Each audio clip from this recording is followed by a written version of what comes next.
the VPN application will pretty much show you two options. Will ask you to either create an account or you can log in.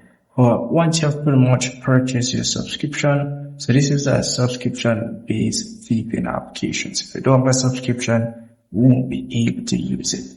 As well, down here is pretty much the server section. If you do tap on this option here, you'll be able to see all the servers that are available. Not much servers, as you can see here. You can just tap on whichever server you want to connect to. And once you've selected a server, pretty much tap on the connection button here, and it will pretty much ask for connection request, and it will start connecting in no time. But that's if you have a subscription. VPN speed is not that slow and it's not that fast. It's a decent VPN connection speed, and as well the servers are, you would say, as I said before, moderate. Not that fast, not that slow. It's okay.